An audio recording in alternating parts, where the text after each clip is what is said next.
கர்த்தருடைய உடன்படிக்கையையும் அவருடைய சாட்சிகளையும் கைக்கொள்ளுகிறவர்களுக்கு அவருடைய பாதைகள் எல்லாம் கிருபையும் சத்தியமுமானவைகள். கர்த்தருக்குள் பிரியமானவர்களே, உங்கள் அனைவருக்கும் இனிய காலை வணக்கங்கள்.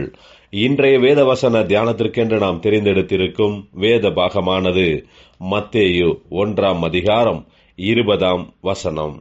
அவன் இப்படி சிந்தித்துக் கொண்டிருக்கையில் கர்த்தருடைய தூதன் சொப்பனத்தில் அவனுக்கு காணப்பட்டு, தாவீதின் குமாரனாகிய யோசேப்பே, உன் மனைவியாகிய மரியாளை சேர்த்து கொள்ள ஐயப்படாதே. அவளிடத்தில் உற்பத்தியாயிருக்கிறது பரிசுத்த ஆவியினால் உண்டானது என்றான். பிரியமானவர்களே, இன்றைய வேத தியானத்தின் தலைப்பு தேவனுடைய திட்டம் என்பதே. பரிசுத்த வேதாகமத்தின் புதிய ஏற்பாட்டில் 4 சுவிசேஷங்களும் இயேசுவின் கன்னி பிறப்பை குறித்து பல கோணங்களில் ஆராய்ந்து எழுதப்பட்டு இருக்கிறது. மத்தேயு மரியாள் யோசேப்புக்கு நியமிக்கப்பட்டு இருக்கையில் அவர்கள் கூடி வரும் முன்னே பரிசுத்த ஆவியினால் கர்ப்பவதியானாள் என்று ஆரம்பிக்கிறார்.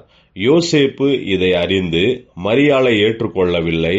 தேவன் தம்முடைய தூதனை அனுப்பி யோசேப்பினிடத்தில் சொன்னதினால்தான் யோசேப்பு அதை அங்கீகரித்தான், மரியாளை ஏற்றுக்கொண்டான். மத்தேயு தீர்க்கதரிசியான ஏசாயாவின் மூலமாக கர்த்தரால் உரைக்கப்பட்டது நிறைவேறும்படியாக இதெல்லாம் நடந்தது என்று மேற்கோள் காட்டுகிறார். இந்த யோசேப்பு நீதிமானாயிருந்து அவளை அவமானப்படுத்த மனதில்லாமல் இரகசியமாய் அவளை தள்ளிவிடவும் யோசனையாயிருந்தான் என்றும் மத்தேயு குறிப்பிடுகிறார். தேவன் தம்முடைய திட்டத்தை நிறைவேற்ற வேண்டுமென்றால் யோசேப்பினுடைய பங்கும் அதில் இருக்க வேண்டியதாயிற்று. அதனால்தான் தேவதூதன், யோசேப்பே, மரியாளை சேர்த்து கொள்ள ஐயப்படாதே என்று சொல்லுகிறார்.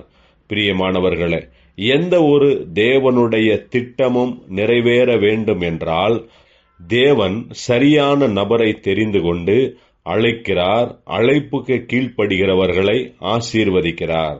ஆகையால் தேவன் நம்மையும் அவருடைய ஊழியத்தின் திட்டத்திற்கென்று அழைக்கும் போது முழு மனதுடன் கீழ்ப்படிந்து எல்லாம் தேவனுடைய சித்தத்தின்படியே நடக்கட்டும் என்று தேவனுடைய கரங்களில் நம்மை ஒப்பு கொடுக்கும் போது தேவனுடைய திட்டத்தை நாம் நிறைவேற்றுகிறவர்களாக இருப்போம். ஜெபிப்போம். ஜீவனுள்ள தேவனே, உம்முடைய திட்டங்களை நிறைவேற்றும்படியாக நீர் எங்களை பயன்படுத்தும்படிக்கு உம்முடைய கரங்களில் எங்களை ஒப்பு கொடுக்கிறோம். இயேசு கிறிஸ்துவின் நாமத்தில் ஜெபிக்கிறோம் நல்ல பிதாவே. ஆமேன்.